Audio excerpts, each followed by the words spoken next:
안녕하십니까. 김승현 목사입니다. 반갑습니다. 오늘 레위기 11장으로 제가 묵상한 것을 여러분과 함께 나누기를 원합니다. 레위기 11장부터 원래 이제 15장까지는 정결법이라고 해서 우리에게 잘 알려져 있는 그런 먹는 거, 또 먹지 못하는 거, 이런 제한이죠, 제한. 그런 금지에 대한 그런 이야기, 그러니까 정결의식, 정결규례입니다. 정확히 말씀드리면 그 정결규례 중에서 오늘 특별히 이제 레위기 11장을 여러분과 함께 이제 먹는 거 또 먹지 못하는 거 그런 구분에 대해서 이게 도대체 이게 어떤 의미가 있는가 이거를 좀 여러분과 함께 나누기를 원합니다.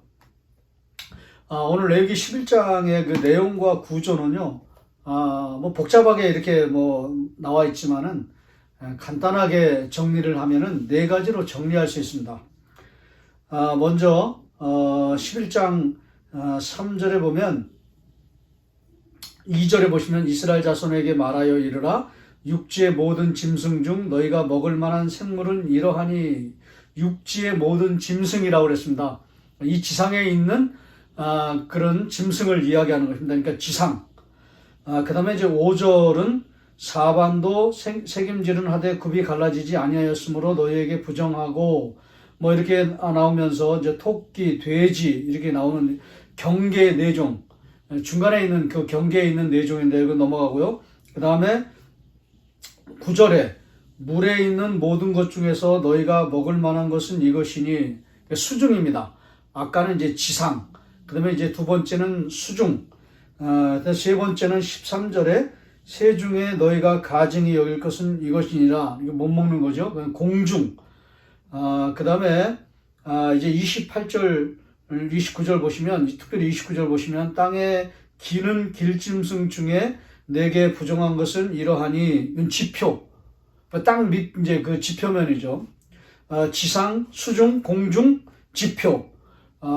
거기에다가 이제 경계를 이루고 있는 짐승 네 종류. 그 낙타, 사반, 토끼, 돼지. 요건 이제 경계에 있는 거죠. 경계에 있는 거고요. 그 다음에 이제 22절에 곧 그 중에 메뚜기 종류와 배짱이 종류와 이게 허용된 곤충 네 종. 요게 두 가지가 이제 딱 추가가 된 거예요. 그러니까 지상, 수중, 공중, 지표. 크게는 이렇게 네 개로 나누고요.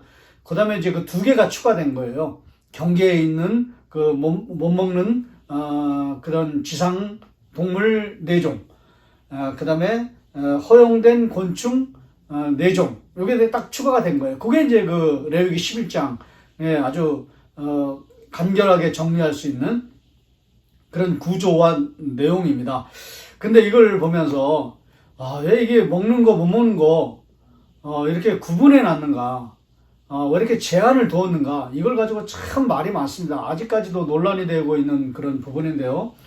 이걸 왜 하나님께서, 처음에 천지를 창조하실 때는 하나님 다 창조하시고, 모든 것이 다 선하다고 이렇게 말씀하셨고, 보시기에 심히 아름답다. 이렇게 말씀하셔 놓고는, 여기는 또 어떤 거는 먹지 마라. 어떤 거는 안 된다. 또 어떤 거는 된다. 왜 이렇게 헷갈리게 이렇게 해 놓으셨는가 하는 것입니다. 지금도 어떤 극단적인 그런 유대인들은 이걸 그대로 지키는 경우가 있고요. 또 그걸 그대로 받아들여서 제7일 안식일 거는요. 아직도 돼지고기를 안 먹습니다. 이런 극단적인 경향이 나오지 않습니까? 이게 논란이 참 많이 되는데요. 이게 먹는 거 못 먹는 거 왜 이렇게 헷갈리게 하셨고 왜 이런 구분을 두셨는가 이런 해석하는 데 있어서 여러 가지 논란이 참 많이 되는 것이 사실인데요. 제가 레위기 학자들의 그 책을 읽어보니까 이거를 이제 왜 이렇게 하셨는가 이거를 해석하는 게 한 몇 가지 되더라고요. 첫 번째는 위생상, 먹지 못하는 거는 위생상 좀 더럽고 불결하기 때문에 이제 부정한 것이라고 이제 하나님께서 이렇게 말씀하셨다. 위생 때문이다. 이렇게 또 이야기하는 부분들이 있고요. 또 두 번째는 이건 뭐 영적인 부분이 여기에 들어있다. 여기 이제 상징이 들어있다. 그래서 쪽이 두 쪽으로 갈라졌다는 거는 신약과 구약을 상징하는 것이다. 또 온순한 동물들 먹으라고 그랬는데 이거는 우리 심령이 부드러워야 된다. 이런 게 상징적으로 이런 교훈과 의미가 담겨 있다. 이렇게 해석을 합니다. 근데 이거는 조심해야 되고요. 이건 그렇게 좋은 해석은 아닙니다. 상징은 거의 잘못된 길로 들어갈 소지가 참 많기 때문에 이런 거는 좀 하지 않는 게 저는 굉장히 바람직하다라고 생각하고요. 세 번째는 하나님의 백성이 이방 백성들과 이렇게 구별된 삶을 살아야 한다. 그런 의미가 영적인 의미죠. 그런 거룩한 삶을 살아야 한다. 이런 구별 또는 구분, 거룩함이죠, 거룩함.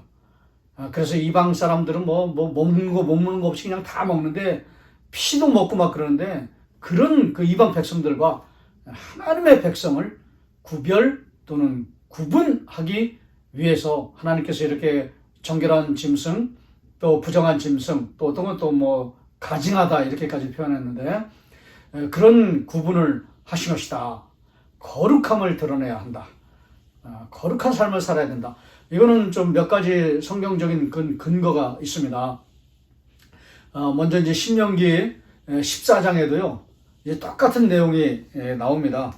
신명기 14장 2절과 그 다음에 21절인데요.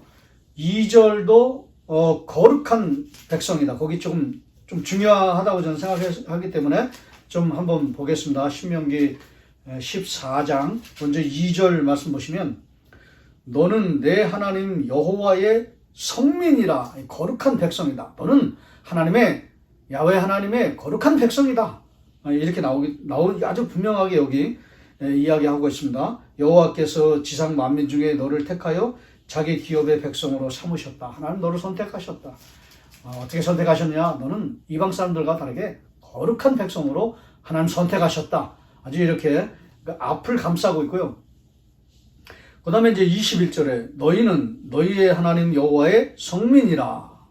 여기도 나오지 않습니까? 여호와 하나님의 성민이라, 거룩한 백성이다. 이게 앞뒤로 감싸고 있고, 그 다음에 이제 3절서부터 레위기 11장에 나오는 제한된 짐승들 똑같이 나옵니다. 여기도요. 정한 짐승, 부정한 짐승 똑같이 레위기 11장에 있는 게 신명기 14장에 이제 반복됩니다. 여기는 거룩한 백성이다.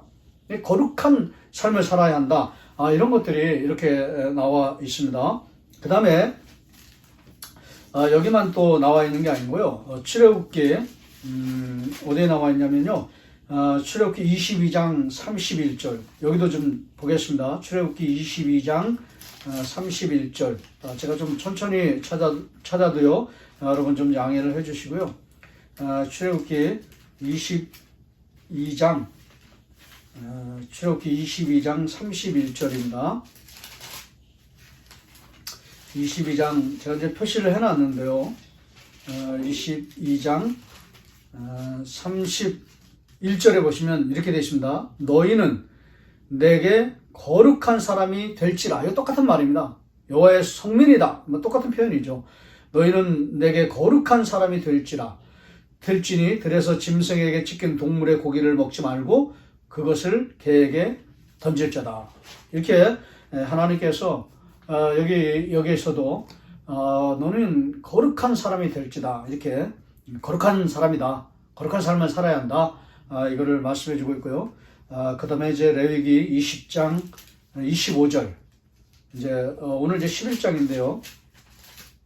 20장. 오늘 좀 여기저기를 좀 성경을 찾아보네요.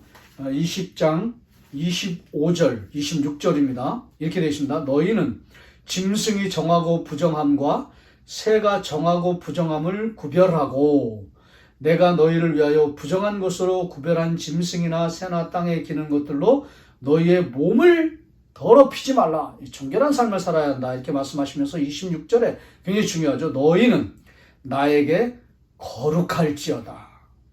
이는 나 여호와가 거룩하고 내가 또 너희를 나의 소유로 삼으려고 너희를 만민 중에서 구별하였습니다. 이 구별하였다는 표현도 있고요. 너희는 나에게 거룩할지어다. 굉장히 중요하죠. 이런 구분 때문에, 이런 구별과 구분은 누가 하시는가? 전적으로 하나님 손에 달려있다는 거예요. 그러니까 하나님의 주권이죠. 그러니까 이 구별과 구분은요, 이런 걸 왜 이렇게 지금 신약에서는 제사도 안 지내고 이런 거 다 폐지됐는데 이런 거 의미 없는 거 이런 걸 뭐 이렇게 해놨는가? 또 정하고 부정한 거 뭐 다 이렇게 해놓고는 창조하실 때는 다 선하게 아름답다고 이렇게 말씀하시고는 뭐 부정한다 이렇게 막 의심하고 또 이렇게 막 이게 왜 이런가 왜라고 이렇게 의구심을 가지고 하는 이런 모든 것들은 다 잘못된 태도라는 거예요. 왜냐면 하나님의 주권을 인정하라는 거죠. 구분과 구별은요, 거기 중요한 영적인 모멘텀은, 영적인 그 주제는요, 하나님의 주권. 하나님의 그 주권 앞에, 하나님의 구분 앞에 그냥 무조건 순종하고, 그냥 이게 그 정결한 삶을 살아야 한다. 그런 게 담겨 있습니다. 하나님의 주권 앞에 그냥 순종하는 삶을 살아야 한다. 이런 게 담겨 있습니다. 이것도 참 의미가 있는 건데요. 저는 그래도 참 위생적인 거, 또 상징적인 거, 또 그 다음에 하나님의 주권, 거룩함, 이런 것들을 다 생각을 해봐도요. 이렇게 좀 마음에 아직까지도 이게 와닿지 않더라고요.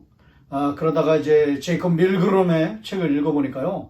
이런 그 구분, 이런 제한, 레위기 11장의 이런 제한, 이런 것 때문에는 보다 더 아주 깊은 그 영적인 더 큰 의미가 있는데, 더 중요한 의미가 있는데, 그게 뭐냐면 윤리적인 의미가 담겨 있다. 이렇게 놓고는 이제 아까 그 거룩한 백성이다. 근데 그걸 윤리로 이렇게 아까 성경 구절 이렇게 나온 거를요 해놨습니다. 그리고 우리가 읽지는 않았지만 레위기 11장 44절에도 이렇게 되어 있습니다. 나는 여호와 너희의 하나님이라 내가 거룩하니 너희도 몸을 구별하여 거룩하게 하고 땅에 기는 길짐승으로 말미암아 스스로 더럽히지 말라. 그러니까 윤리적인 의미가 있는데, 거룩함이라고 하는 윤리적인 의미가 있는데, 이거는 그냥 하나님의 주권 앞에 순종하라 그런 뜻이 아니라는 거예요. 밀그룹은 그냥 이 생명을 사랑하는, 그 존중하는, 배려하는 그런 윤리적인 요구가 있다. 이렇게 해놨습니다. 이 구절을 아까 제가 읽어드렸던 그 거룩함을 드러내는 그런 출애굽기, 그다음에 신명기 이런 부분들을 이렇게 그 한 네 군데를 근거로 해서 윤리적인 그런 의미가 있다 이렇게 해석을 해놨습니다. 그런데 이런 것도 좀 생명을 존중하는데 뭐 이렇게 돼지도 못 먹게 했는가, 이게 좀 맞지도 않는 부분들이 있습니다. 오히려 하나님의 주권이 더 맞죠. 근데 그걸 이제 무시하고 생명을 존중해야 되는 윤리적인 의미가 있다. 근데 그 제 마음 가운데 마지막으로 윤리적인 의미가 있다, 윤리적인 요구가 있다, 이게 제 마음 가운데 확 와닿더라고요. 이런 그 정한 짐승, 부정한 짐승, 더러운 짐승, 안 더러운 짐승 이런 것들, 먹어도 되는 거, 먹지 못하는 거, 이런 구별, 하나님의 주권도 있지만 여기는 윤리적인 의미가 있다. 이게 확 와닿더라고요. 그러나 이제 제이콥 밀그롬의 그런 생명사랑, 존중 그런 게 아니라, 여기 제가 생각하는 윤리적인 요구는요, 그 에스겔서에서 제가 답을 찾았습니다. 그래서 오늘 설교 제목은요, 에스겔서에서 답을 찾다, 에스겔서에서 길을 찾다, 뭐 이렇게 생각할 수가 있습니다. 에스겔서를 제가 이렇게 보다가 윤리적인 요구, 그런 이제 그 생명 존중 그런 게 아니라 또 하나님의 주권, 그것도 어느 정도 의미가 있지만 그걸 뛰어넘는 더 큰 윤리적인 요구는 에스겔서에 답이 있다. 에스겔서를 보다가 제가 의미를 좀 깨달았는데요. 에스겔서를 쭉 보면 1장부터 3장까지를 좀 간략하게 제가 정리를 하고 요약을 해드리면, 에스겔이 이제 소명을 받고 환상을 받는 그런 내용이 이제 쭉 나옵니다. 그러면서 이제 그 환상을 받고 나서 하나님 찬양하면서 하나님의 그 소명 앞에, 제가 그 부르심 앞에 순종하는 삶을 살겠습니다.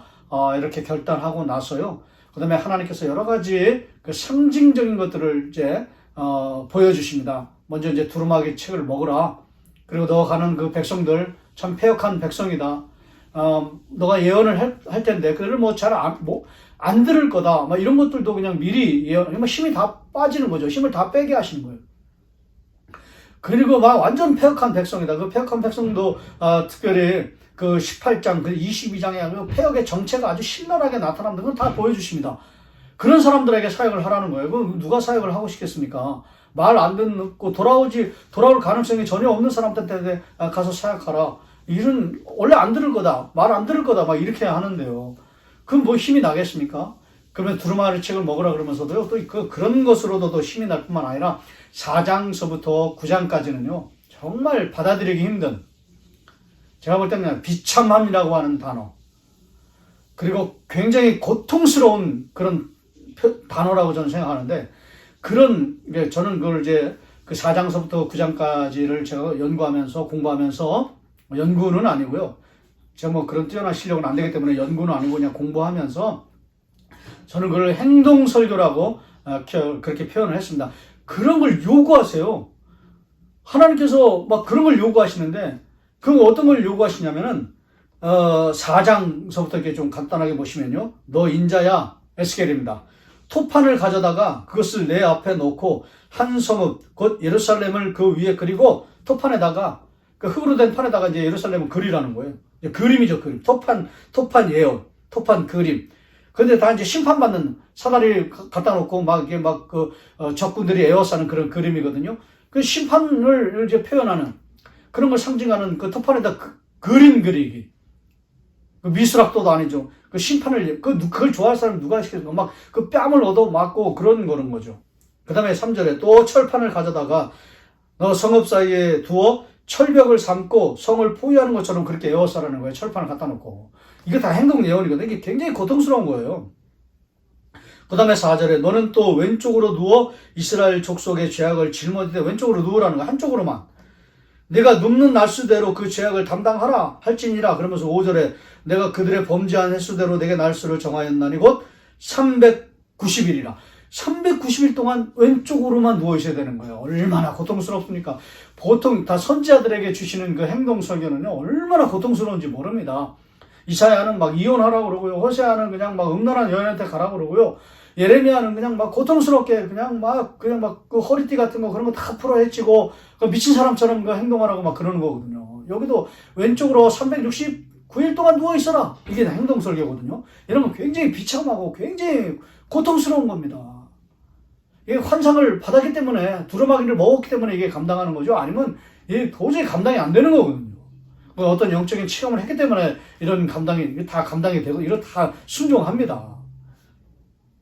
그 다음에 6절에 그 수가 차거든 너는 오른쪽으로 누워 유다 족속의 죄악을 담당하라. 이제 오른쪽으로. 내가 너에게 40일로 정하였나니 하루가 1년이라니까 40년이에요. 40년의 죄악을 생각하면서 40일 동안 오른쪽으로 누워 있어. 그는 남유다. 아까 390일은 북이스라엘. 북이스라엘의 죄악이 더 컸던 것 같아요. 뭐 이런 행동 설교도 나오고 9절에 너는 밀과 보리와 콩과 팥과 조와 귀리를 가져다가, 원래 소재 드리는 그런 것들, 그런 제사 제물이지 않습니까? 한 그릇에 담고 너를 위하여 떡을 만들어 음식으로 먹으라는 거거든요. 내가 옆으로 눕는 날수 곧 390일 동안 먹되. 10절에 너는 음식물을 달아서 하루 20세겔씩 때를 따라 먹고 뭐 얼마든지 먹을 수 있는 거죠. 그 간단한 소재물 같은 것들, 이런 거 다 밀가루 이런 것들이요. 또 이렇게 식물들.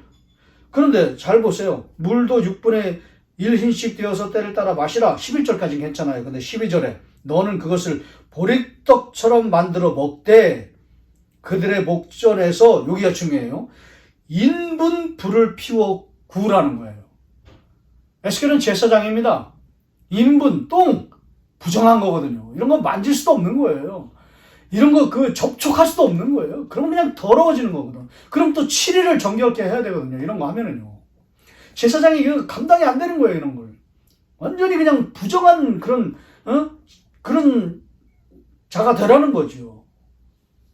근데 나중에 11절에, 13절에 보시면 또 여호와께서 이르시되 내가 여러 나라들로 쫓아내어 흩어버릴 이스라엘 자손이 거기서 이같이 부정한 떡을 먹으리라 하시기로. 이 부정한 자들이 그렇게 하겠다는 걸 보여준다는 거죠. 자, 그 다음에 14절에 내가 말하여 아하. 여기 이 표현이 나와 있지 않습니까? 감정적인 표현이. 아하, 주 여호와여, 야훼여, 나는 영혼을 더럽힌 일이 없었나이다. 자기는 깨끗하게 살았다는 거예요. 제사장으로서. 어려서부터 지금까지 스스로 죽은 것이나 짐승에게 찢긴 것을 먹지 아니하였고 가증한 고기를 입에 넣지 아니하였나이다. 거룩함이죠. 하나님의 주권 앞에 순종하는 거룩함이죠. 그 거룩한 삶을 살아냈다는 거예요. 여태까지. 레위기 11장에 그리고 신명기 14장에 뭐 공중에 있든 지상에 있든 그 다음에 수중에 있든 지표에 있든 뭐 경계에 있든 그런 거 모두 허용된 것들은 먹었지만은 허용이 안 된 그 많은 것들은 원래는 허용이 안 된 거는 굉장히 많거든요. 허용된 거는 일부예요. 몇몇 가지만 알면 안 됩니다. 그런 걸 그냥 소량을 먹으면서 많은 것들을 다 철저하게 안 먹고 제한을 두고 금지하고 철저하게 거룩한 하나님의 주권 앞에 순종하는 삶을 살았다는 거예요. 그런데 윤리적 요구. 근데 하나님께서 왜 이렇게 부정한 자를 또 만드시냐는 거예요. 15절에 여호와께서 내게 이르시되 보라 쇠똥으로 인분을 대신하기를 허락하노니. 그러면 그냥 쇠똥으로 인분으로는 하지 말고 그냥 어차피 똑같아요. 뭐 쇠똥이나 인분이나 다 더러운 거거든요. 거기서 거기 50보 100보예요. 근데 못한다니까 거기까지 이런 허락은 사실 이것도 이 허락도 감당이 안 됩니다. 허락하노니 너는 그것으로 떡을 구울지니라. 말도 안 되는 정결하게 사는 사람에게 그냥 부정한 자로 그냥 확 하나님께서 낮추시는 7일 동안 정결해야 되는 그런 자로 전락시키십니다. 근데 놀라운 건 뭐냐면요. 4장서부터 9장까지 제가 읽어봤는데요.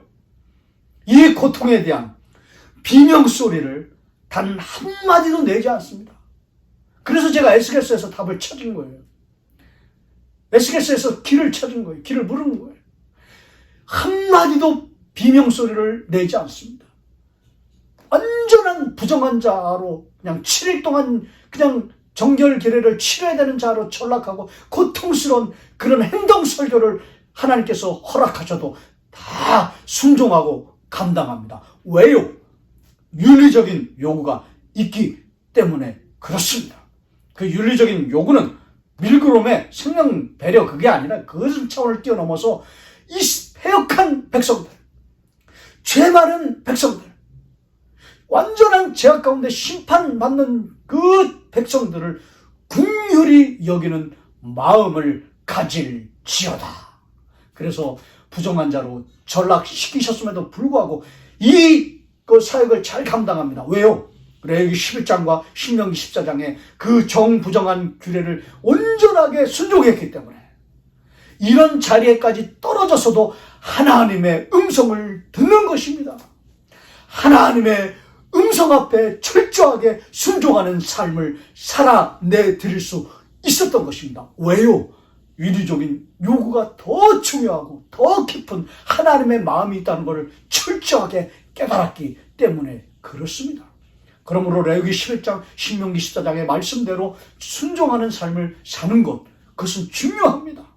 왜냐하면 거룩한 삶, 하나님의 주권에 순종하는 삶을 살아내 드린 자만이 나중에 하나님이 더 큰 강력한 요구를 내가 이해할 수 없고 내가 감당할 수 없는 요구를 하나님께서 하셔도 그 요구 앞에 순종할 수 있는 삶을 살 수 있기 때문에 그렇습니다. 순종한 자가 순종할 수 있는 것입니다.